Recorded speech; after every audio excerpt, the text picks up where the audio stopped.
Hey guys, I'm Oscar. Hey guys, I'm Gary. And we're from Heel Pictures, and we have just watched Dom Hemingway. Now, people might be saying, wait, isn't this a 2013 film? Why is there a 2014 at the end of this title? It's come out wide in 2014, and I'm not sure if I don't even think it barely got a limited release in the UK. Yeah, we're classing as a 2014 film. This film is directed by Richard Shepard, and it stars Jude Law, Richard E. Grant, Demian Bichir, and Emilia Clarke. And Jude Law is Dom Hemingway, who plays an ex-criminal. He's coming out of prison from being in 12 years in prison, and he's trying to make amends with his daughter, as well as trying to get the money that he is owed from a crime that got him 12 years in jail. And he kind of rekindles his friendship with his old buddy of his, played by Richard E. Grant. And Demian Bichir plays the guy, his ex-boss who owes him the money. And Emilia Clarke plays his daughter, Evelyn. Gary, you did not know anything about this film. I literally just said you didn't even know the title. You didn't even know the title until you came round today. I said we're going to watch your film and I'm going to show you it. I don't know your thoughts on this film. You don't know my thoughts on this film too much. What are your thoughts on this film, Gary? No clue what was happening at the time. I thought it was like one point it was slow pacing, then it picked up a bit, and then it just went into the. Jude Law was excellent in the film. I quite like Jude Law, and the other actors, Richard E. Grant. Everybody else was brilliant. It's just like the story. I don't think the story was that excellent. I really liked the first half of the film. I liked the second half as well, just not as much as the first half. The first half, really, from the opening monologue, it was you kind of got the sense like, this is going to be a dark film. This is a quite comedic film as well, though. I'll put it under the category of dark comedy. I would say if you found filth funny, this is kind of like your type of humour. Jude Law was fantastic in this film. This is a different role we've seen him in. I want to say he stole the show, but I do think if it wasn't for Richard E. Grant, I don't think it would have been as amusing, or, it felt like those two had a good friendship and everything. But I just can't help compare Jude Law's performance as Dom Hemingway. I can't help comparing it to Tom Hardy's performance as Charles Bronson.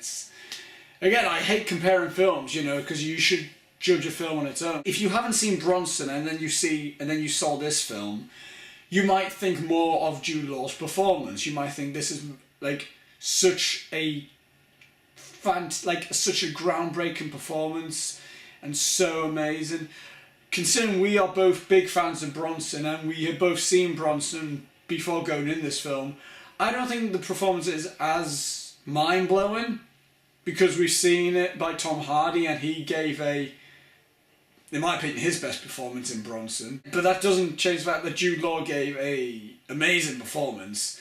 And if everyone else is classifying it, if the Academy is classifying this film as a 2014 film, I know they won't be giving this film anything, but if, Jude Law definitely deserves an Oscar nod, I think, definitely an Oscar nomination.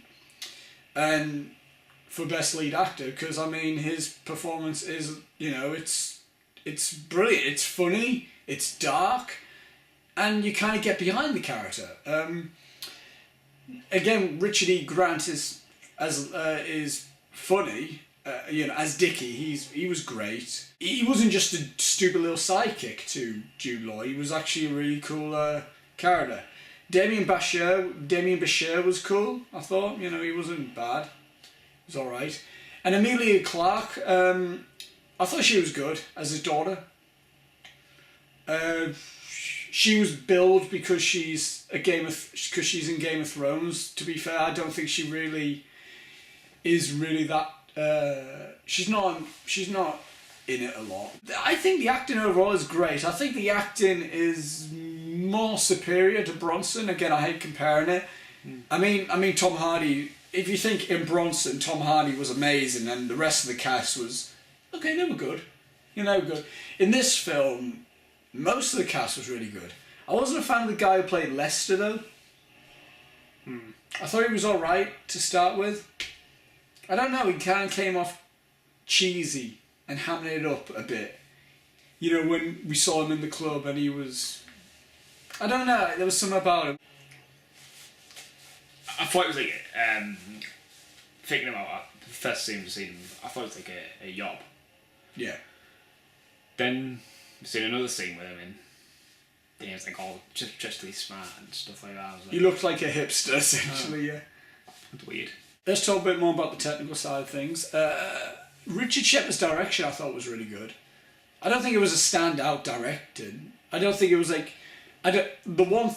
When I walk away from this film, I don't think to myself, the directing was amazing. I think the acting was amazing. I think, oh yeah, the directing, yeah, he did a good job, I thought. The soundtrack I thought was really good. I like the soundtrack.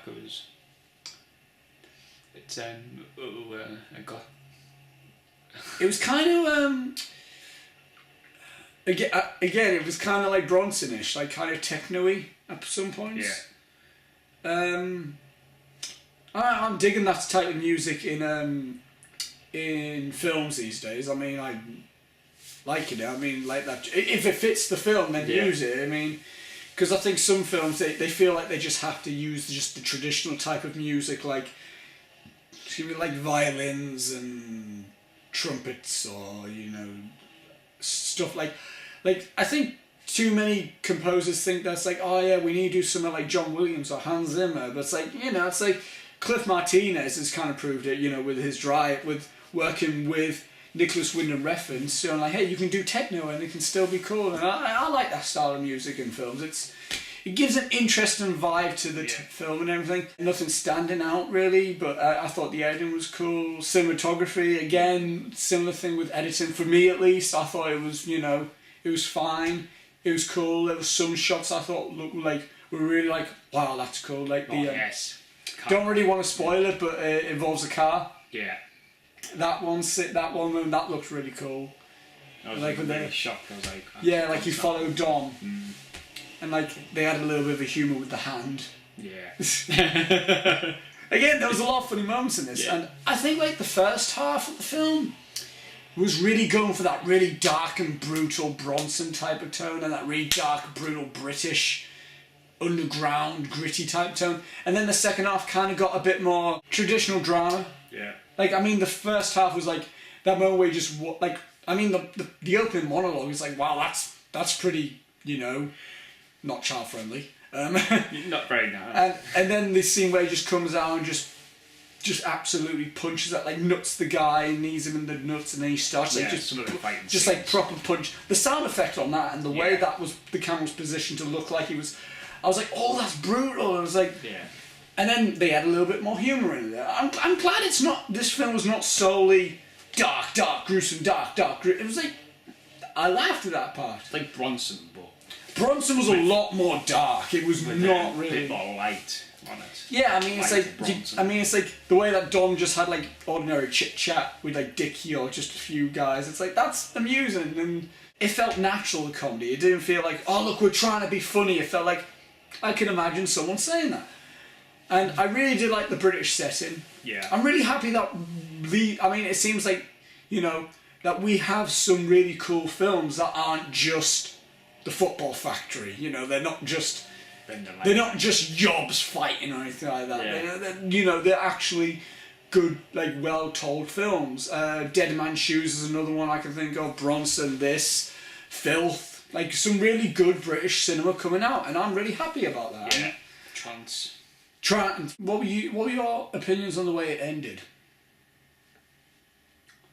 Oh, I was very surprised. In what way? We put a spoiler thing now.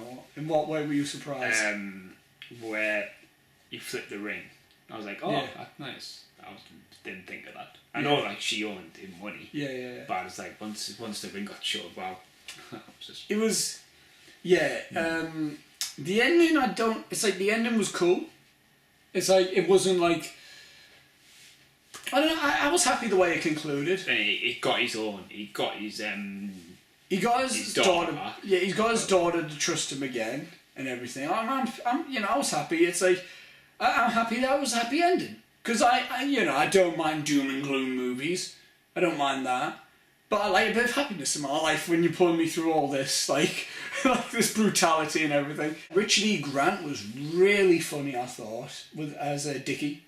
Like, I want a Dom Hemingway 2 just to have like Dom Hemingway and Dickie, just another adventure with them two. I really did like that relationship with Richard E. Grant and Jude Law. Again, Jude Law did fantastic. The dialogue didn't really stand. Anything with Jude Law, really, it stood out with him, I thought.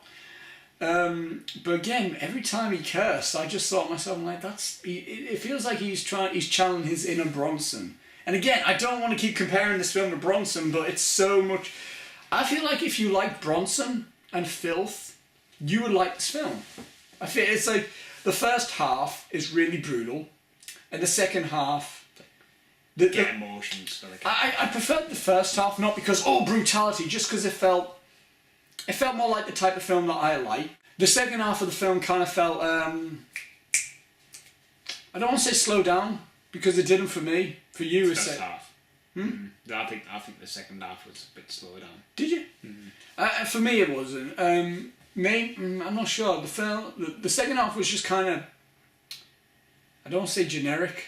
That's probably what I'm thinking of. It was more traditionally laid out. And the scenes with Yvonne, I thought were cool. Like the whole, introducing the whole crime thing. But also, I hate to say it, whenever Emilia Clarke was on screen, it was kind of, that's when Emilia Clarke's character got introduced, that's kind of when the film lost its steam. I hate to say it because I love Emilia Clarke. I mean, in Game of Thrones, she's fantastic. You know what I'm saying? But she is fantastic in Game of Thrones. And she was, again, when her character got introduced, it was like, okay, I can understand why she's there. And, I'm happy the way that everything happened with her.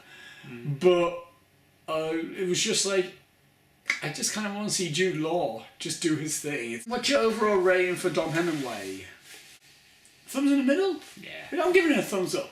It was good, but not for me. I'm giving it a thumbs up. Watch it again. I probably would watch it again just Jude Law?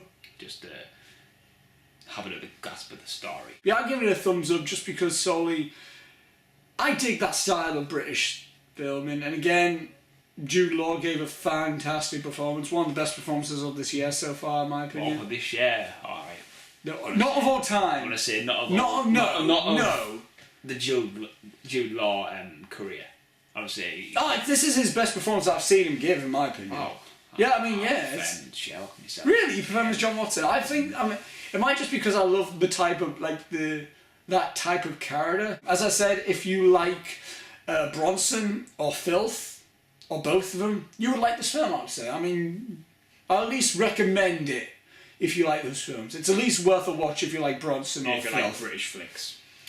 Check it out. I mean, it's give it a watch because Jude Law's great and Richard E. Grant's great. I'm gonna look up more about Richard E. Grant because I swear he looked like the guy from Bronson. He does.